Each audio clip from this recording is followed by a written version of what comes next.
Hello, everyone, and welcome to Cappuccino with HR. My name is Rudi Bauer, and after 40 years in business, I'm 100% sure that the success of companies is directly related to the passion of the people working for these companies.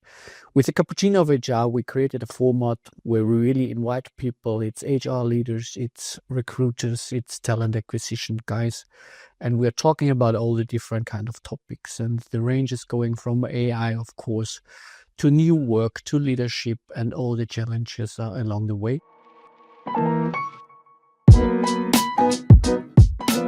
Yeah, hello and good afternoon from Vienna, and I think good morning to Austin.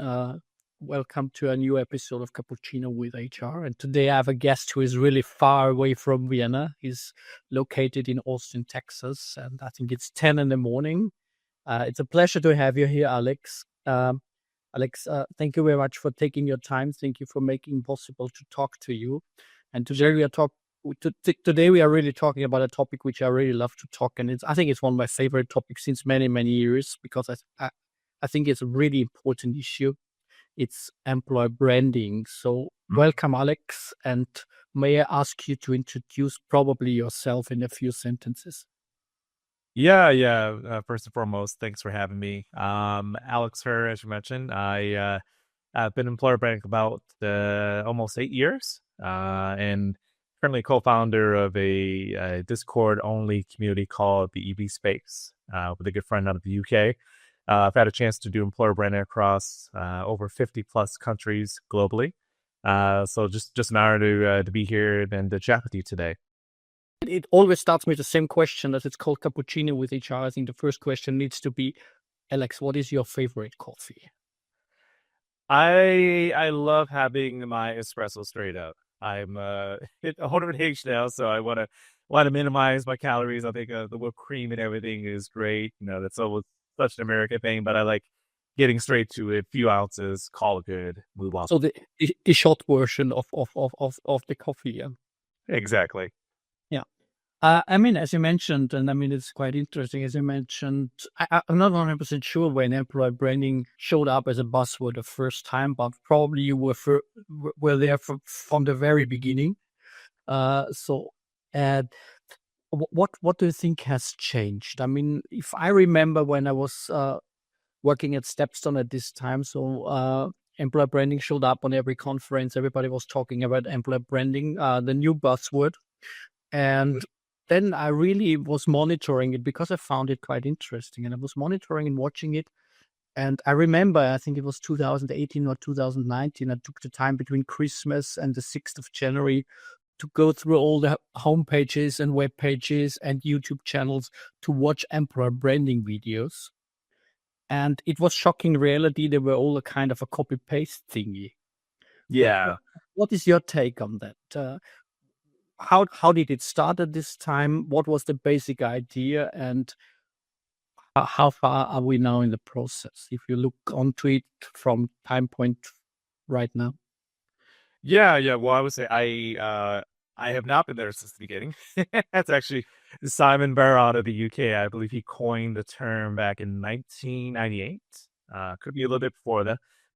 So he's considered like the godfather of employer branding. However, I will say that when I got into employer branding, it wasn't to be an employer branding. That's the job titles you see today were not there. It was a digital marketing specialist, and then you quickly realized, okay, from the task I had to do for the interview process, and then with eventually getting a contract position to do it was, everything digital marketing skills, but honed in towards this target audience.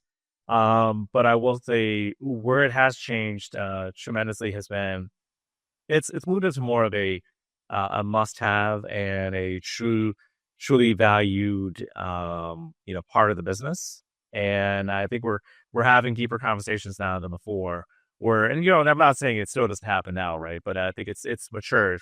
But before it was okay. Hey, we need this person to do something, and the TA leader knows this, right? Maybe the people ops leader knows this as well. But marketing and branding and internal comms don't know that this person just got hired on to do a little bit of what we're doing, but there's a different target audience. So I think it's changed there. I also think that it's gotten more mainstream. And people may have thoughts on that if it's either still cool or not. I personally love employer branding, so I don't think that there's anything wrong with us getting more recognition and being more part of the fold in terms of mattering more to the business. But I think it's definitely risen in a really good way. So I like where it's gone. I still think there's much more that we can be doing to move it further along, but it's come a long way. What does authentic employer branding mean to you? Because I think that's why we're doing it. Yeah, I think you hear authentic and authenticity from a lot of different people on LinkedIn, TikTok, God knows where, but I think to me it is, it's what you truly are, right? Because it's one thing to say, hey, we're truly authentic with our storytelling, and people find out, hey, I work at, let's say, this company here, company A, and we're not really sharing authentic stories because when you join, it's not the way it is, right? There's no diversity, there's no flexibility. So you have to really, if you're going to put stuff out there, you have to live by that, and it has to be the experience that you're getting when you join the company. No different than when we all buy Samsung or iPhones from Apple, and if the experience on the commercials, we see, hey, there's like, top notch AI, we can do these different things. If I get that phone and I can't do that, I'm going to be a little disappointed because you're not being authentic about everything. So you got to follow the same approach with that. I mean, met quite often. I met companies. Of course, every company has got a kind of an image and a kind of a brand and a kind of a branding appearance on the market from the product that they're selling. So that's one image which is spread out in the market with a lot of budgets.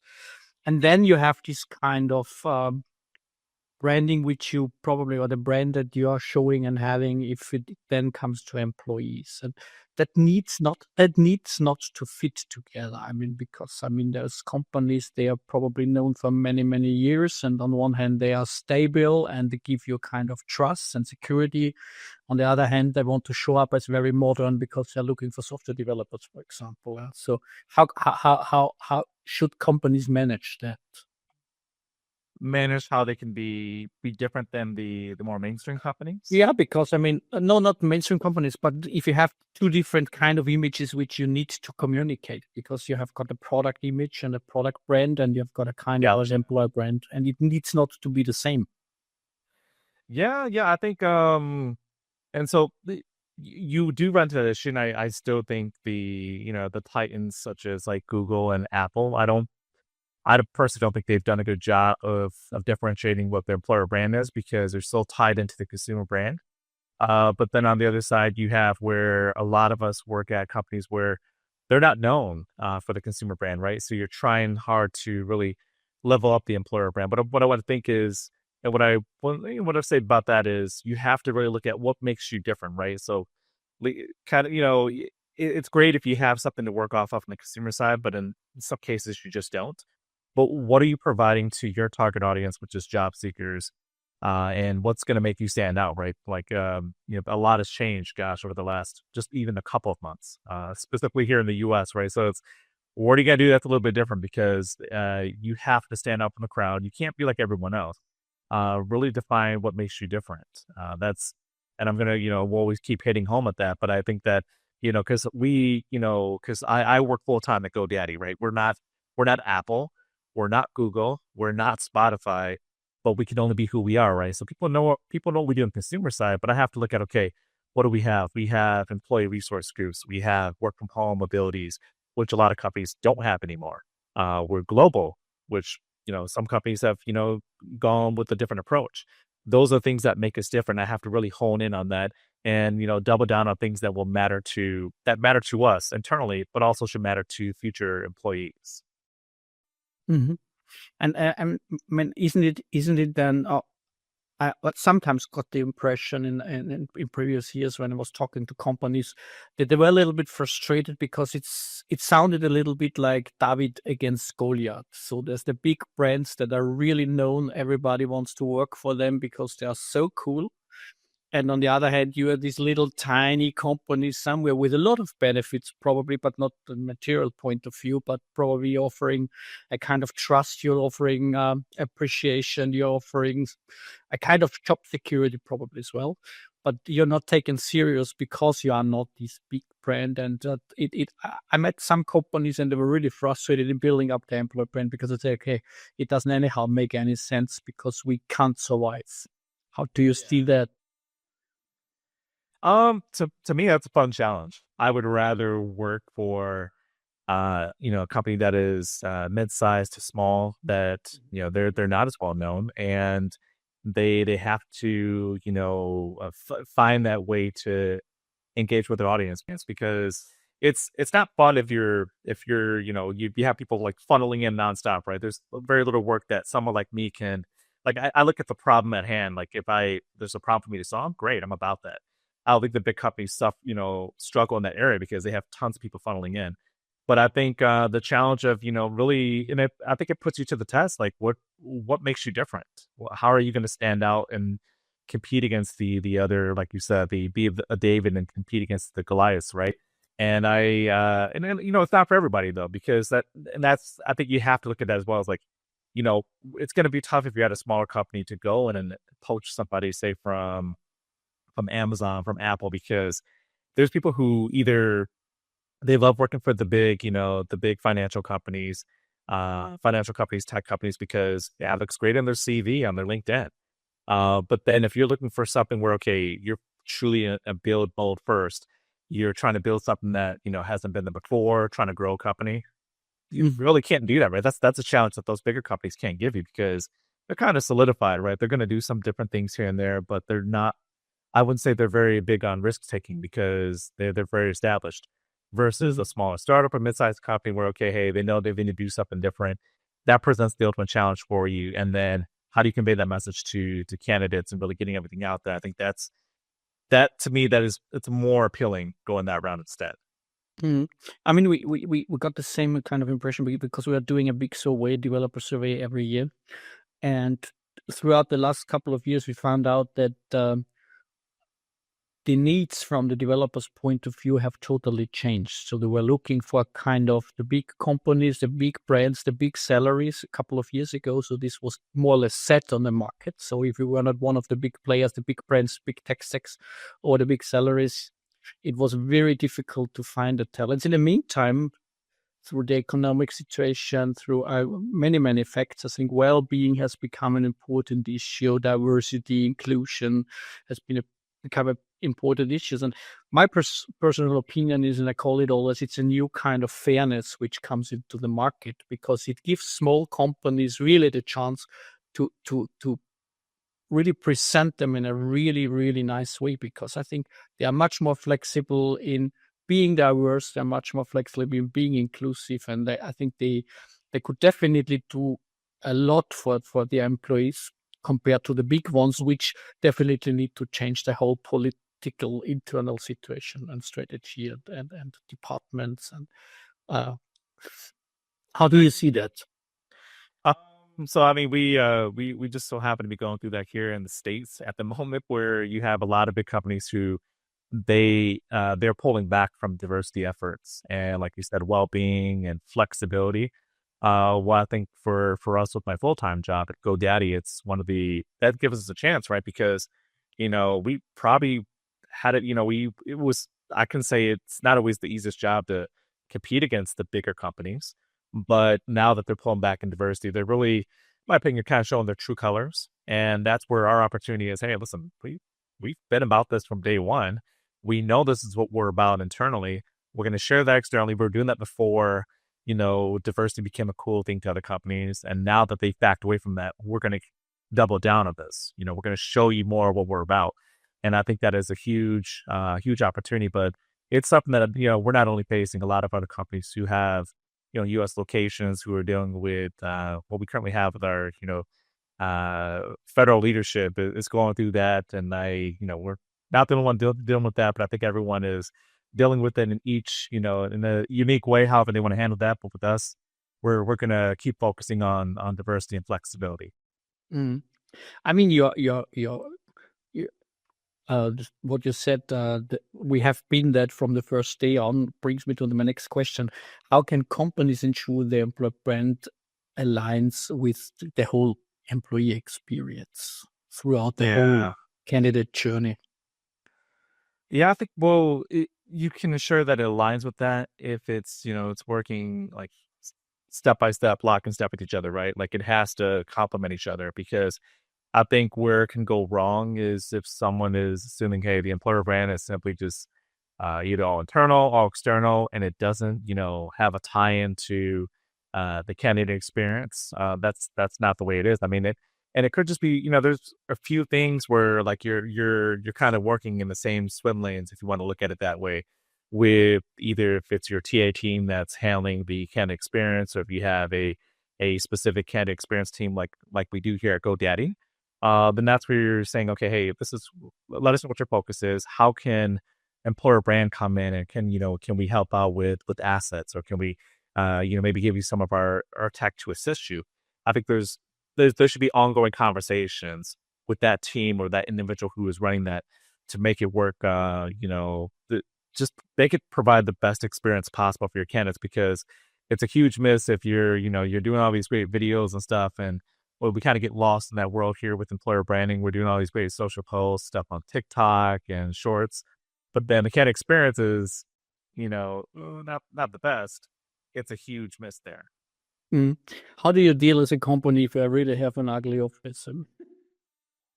Yeah, I think as as a company, if you're running into that situation, it's not aligning. I think having those conversations internally to ensure that, hey, listen, let's get this on the same page, right? And I think it can be tough if there's if you don't share those same views to take steps.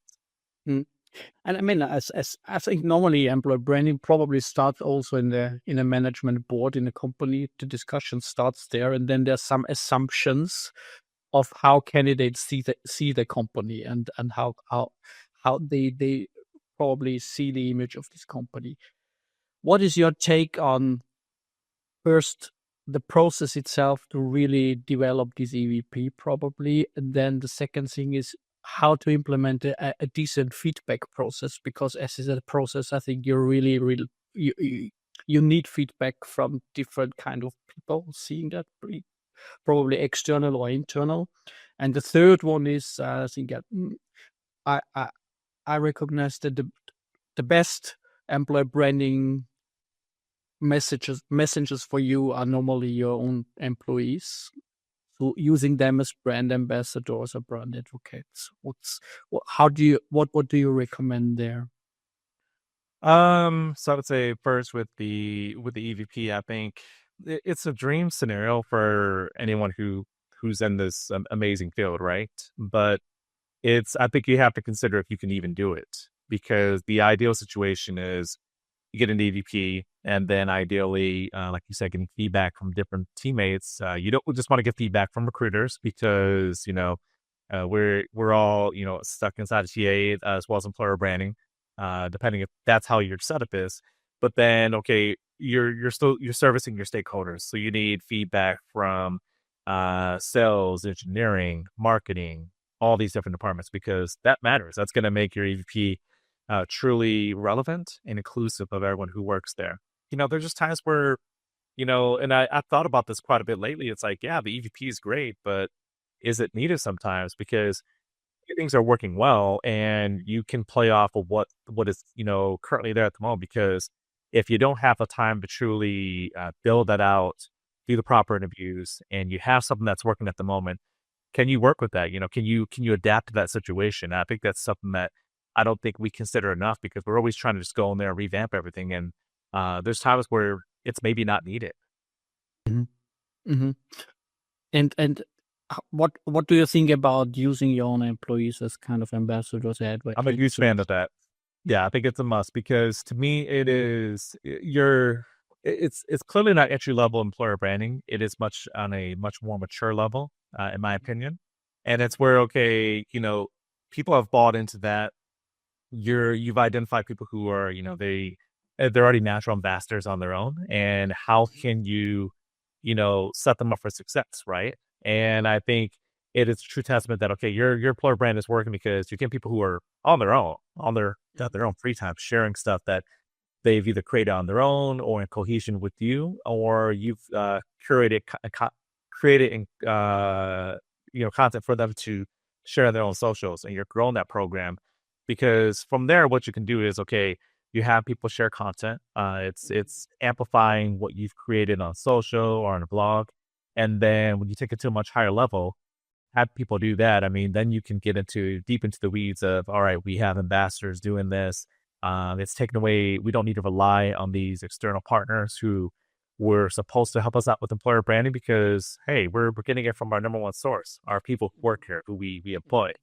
And then from there, you can wean off job boards. You're still going to need something like a LinkedIn, but do you need these other niche job boards? Because, when you measure step down, if you measure the work that you're doing with your ambassador program, you're saving thousands of euros. And it's not even, just like 1 or 2,000 euros. It could be 20, 30,000. And that is essentially the cost of a new hire. So there's so many levels you can take that to. Like I could talk about ambassadorship for days, but I think it's a true sign that your employer branding is working if you can get a program off the ground and running. Mhm. But if you're working with your employees as brand ambassadors, and I met that quite often as well as a kind of a habit on the market is that a lot of companies, especially bigger ones, then they have the problem that they need to give the employees or the advocates a kind of a muscle that they have to wear because they're not allowed to say everything. So there's a kind of a control routines which you then feed in, which I think definitely does not pay in on authenticity. Yeah, I think you have to. I've seen companies do that, and I'm not like I think at the end of the day, what we always point back to is like our guiding light when people are doing things on social is, listen, they're your own social accounts, but we do have our internal social media policy. Because I'm not I'm running these programs, but I'm not trying to jump into I'm not trying to tell you what to do from a legal perspective, right? That's not my expertise, and it should not be at all. But okay, know that what you probably can say, what you cannot say. But I don't think we should be forcing people to participate in programs. I think we should encourage them. It benefits everyone involved, but there has to be that autonomy where, okay, hey, I'm giving you this, but I like I would rather someone take the message that my team and I have created and say, hey, I like that, but I want to, reword this to do something different. That's great. Because then you got confidence, you believe in the program, you're sharing that on your own. Now, if everyone's just sharing the same thing, then yeah, it's more seen as, okay, we're kind of controlling the entire process, so there's not much you can do. And I think that's when your program does die off. And how do you identify you personally or with your experience? How do you identify the people in your organization that want to be brand advocates and want to be ambassadors? How do you encourage them and how do you win them for this mission?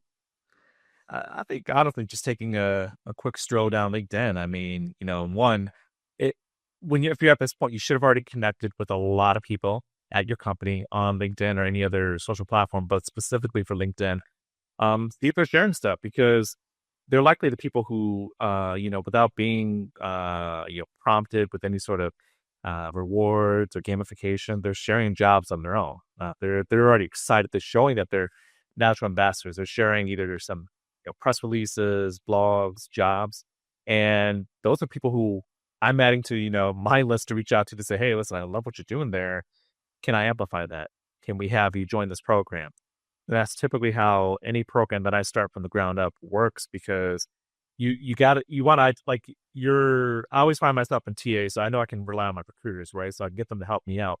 But then I need those natural brand ambassadors, and I want them to join too, but the program expands outside of TA.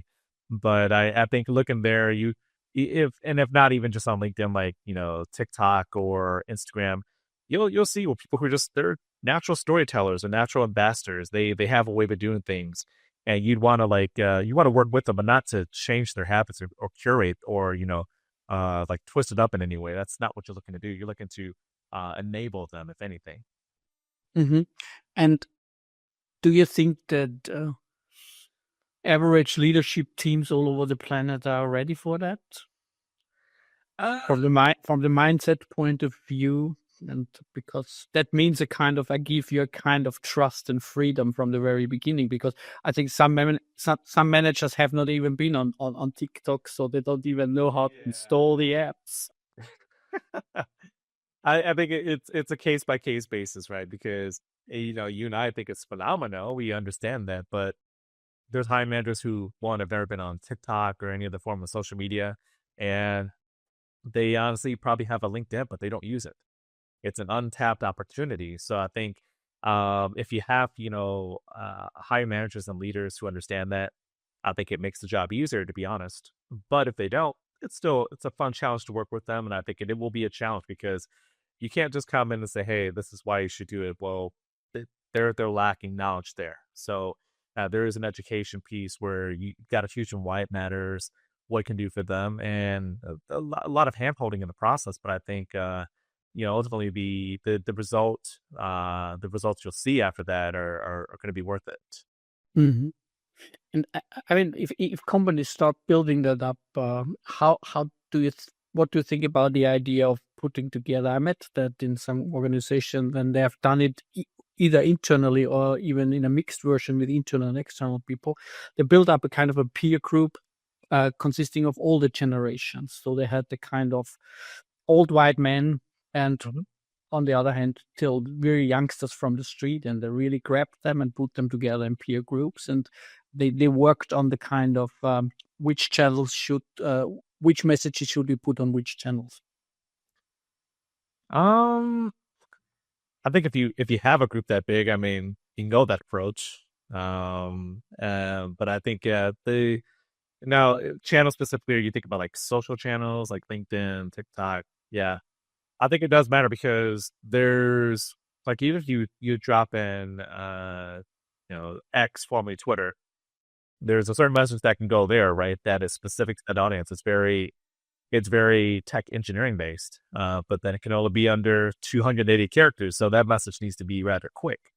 It's much different than the message you put on LinkedIn, where you practically can put two paragraphs there, a video or a graphic, and there's a little more room for engagement there that you can't have on other platforms. Mhm. Um, as the time is passing by so quickly, I think we could really talk for another 2 hours so easily. Hmm. But we're more or less reaching the end of this cappuccino episode already, so we have got a couple of minutes left. And one topic which I definitely, because I know that you are doing a lot of stuff with that as well. But as we are living in times where everything needs to be measurable in a way, what do you think are really good key metrics to start measuring the success of employer branding as well? How do you measure it in a it, quickly so that you really get a kind of an idea? Is it the right direction? Are we moving into the right direction? Is there progress? And what's a good tick if somebody starts doing it or is in the middle of it? Yeah, I think for anyone who's just starting out, to keep it very basic, just seeing if it goes back to the vanity metrics, impressions, clicks, seeing what's there, and then sticking with tracking stuff back to your career page or ATS. Like, are people funding in there? Are they a result of the campaigns or just the organic work that you're doing?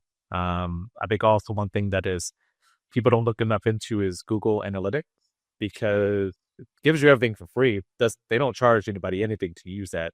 And it lets you know where your traffic's coming from, if it is, from your paid campaigns, if it's from any, jobs that are posted, which pages they're going to, the level of activity, the locations, the demographic. And that right there tells you, okay, are we reaching a diverse audience? Are we reaching a global audience?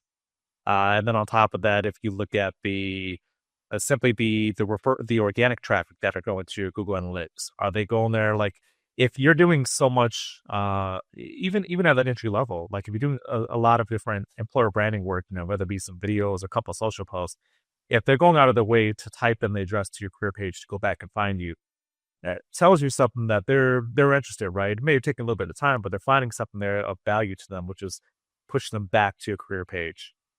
Now, if you want to go from there to a higher level, then you're looking at video completion rates, like outside, because everyone loves videos, but okay, are people watching the video? Is that working?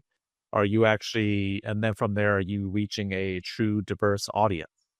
And then on top of that, okay, are people actually coming in? Are you getting applicants? You're getting hires from this, to getting those different numbers from an entry level to more mid mature level where you can have that conversation with senior leadership and say, okay, hey, let's move away from impressions and clicks. I can tell you why this works, sharing 4 or 5 different data points that are high level. Mhm. And my last question, Alex, as you're hosting or running the EB space, what is the hottest topic, most discussed topic right now on Discord, on your Discord channel right now, if it comes to affiliate branding?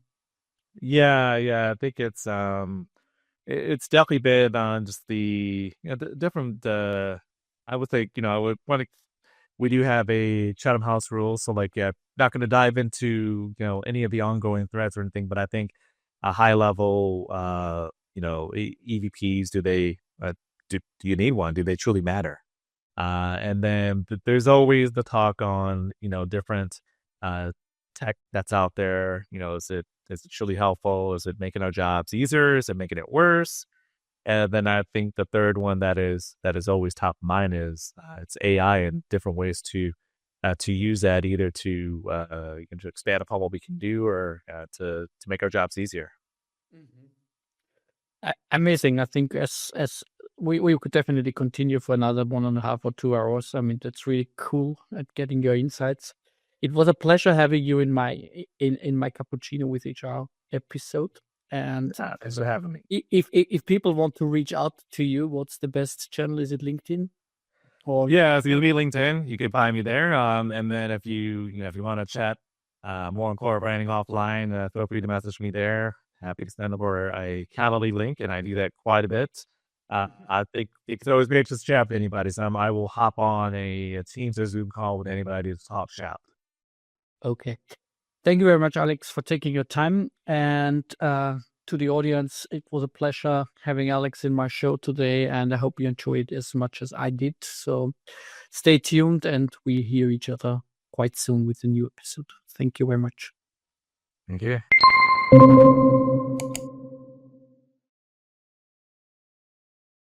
Thank you for watching Cappuccino with HR. If you enjoy this kind of conversations, please don't forget to hit the subscribe button. Then you get all this kind of upfront information, your upcoming episodes, and all my nice guests. Cappuccino with HR is brought to you by WeAreDevelopers, Europe's #1 developer community and a leading platform for connecting HR and companies together with developers. If you want to learn more, visit us on WeAreDevelopers.com. Thank you again for watching, and see you next time on Cappuccino with HR.